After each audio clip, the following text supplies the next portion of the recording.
So what do you think is going to be happening to the residential real estate market?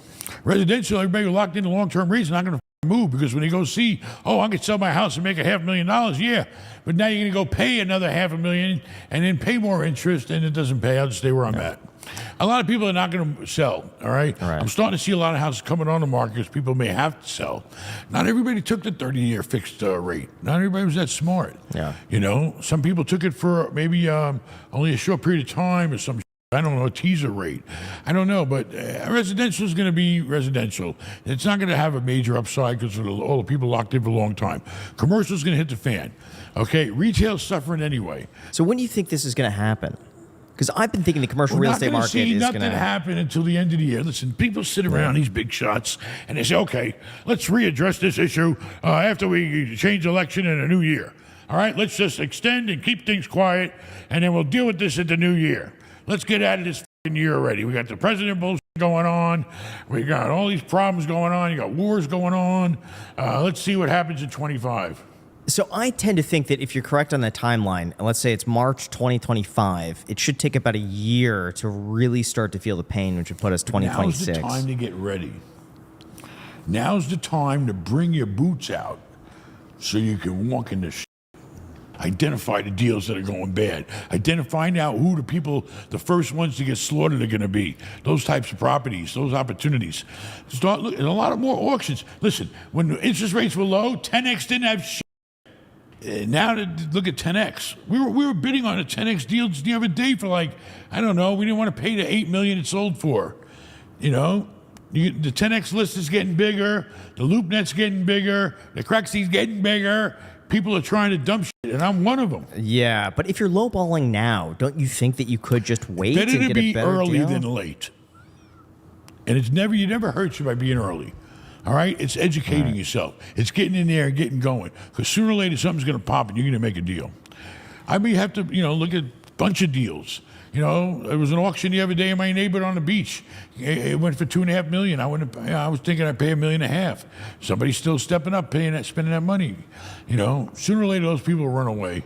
The ones that overspend on everything. I thought that for the last year in Vegas, but consistently. Well, why would you buy something at a 5 cap?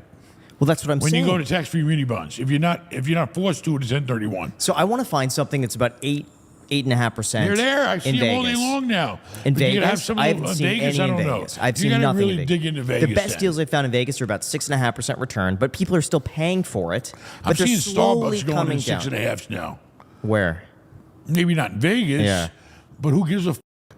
Starbucks wouldn't have put it there unless they knew we were going to make money. They already did all that money and looking into the doing their homework. You know what? People are concerned about... And if you got a long lease, do you think Starbucks will go out of business? Do you think they're going to violate a lease? I think they might start to close down some stores because it seems like Starbucks are really suffering lately. Yeah, but now if you get a brand new one. There's too many Starbucks. If you get a brand new one with a 10-year lease, you worried about it?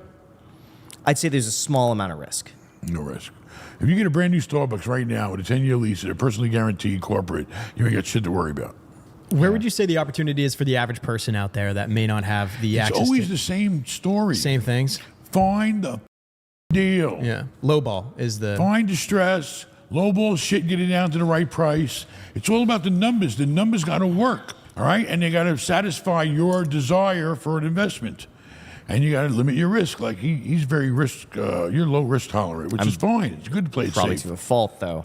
Huh? That's probably to a fault. I think I missed some good opportunities. Everybody's got their own risk tolerance. All right, I have risk tolerance. I can't tolerate a lot of I got a line you don't cross. And if you feel comfortable with that line, it's fine. But sometimes you got to do is when you really feel like you're stable, and you push it a little, and you say, okay, if it does me over or things don't go to my way, it's not going to kill me. It's worth taking a risk versus the reward. You got to determine, but you got to be comfortable. And what if someone doesn't have the money, but they see the opportunities coming up a year from now and they want to get involved? You got to do whatever it takes to put yourself in a position to make a move. Whether it is get qualified for FHA, 1 to 4 units, or if you're a veteran, use the VA loan, or save up to 10% down the bank wants you to put down, or if you go in commercial, 20% down. But it's all about finding the deal. You got to have good credit. You got to have some sort of money. You can't be broke. A lot of people out there find the deals that have no money. They find somebody else's money. They find the deal. They find the money. They're in the deal. There you go. It's all about putting forth effort into something that's going to help you and get you forward in life, whatever it is. What are some of your best negotiation strategies? How do you know when you're too basically, aggressive? I'm going to tell you right now, if you go look at real estate, and there are issues that exist, which hopefully there are, because that's where the money's at. The money's in the issues, because you buy it, you cure the issues, and there's a reward for that. Value add. You add value. So always get your issues with the property documented, pictures. Have like a presentation almost put together saying whether it's a house, whether it's a fourplex, whether it's 300 units. This is what this place needs right now, and estimate the value. And of course, add on for 20% for, good purpose.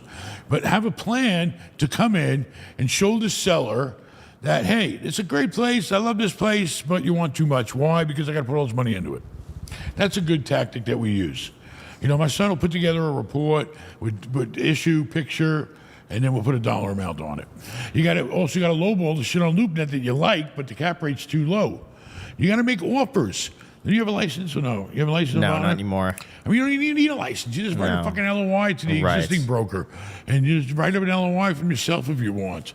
And if they don't like it, fine. Or they scratch it out and change the number. Yeah. If they're asking for a fucking 7 cap, and you offer them an 8.5 cap if you like the property.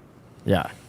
What are you gonna do? But how much more you gotta put the difficult time in. is it today to find a deal versus like 4 years ago? There are deals out there. It's hard. It's hard, but it's.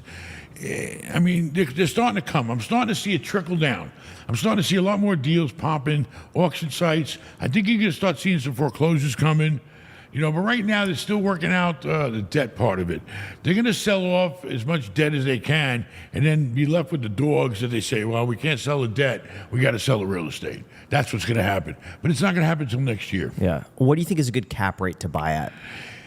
If you're looking to sit back and get a good return, it all depends on the tenant. If it's a good tenant, long term. Right now, the deal is buying a strip center with some empty space. The only way you can make money in retail is to have an empty space. You go out and find. I've been seeing daycare centers at 8 caps from strong companies. Daycare centers are really good now. Anything that's a necessity.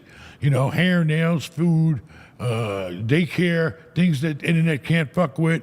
Strip centers with empty space are the best things you can do right now. You fix the place up, you get that space rented out, whether you use a leasing agent or not, or you just list it on CoStar, you make it look nice, you find somebody to fill that space. That's how you make instant equity in retail. All right, or you chop up a big space, make it into 2 small spaces. We've done that.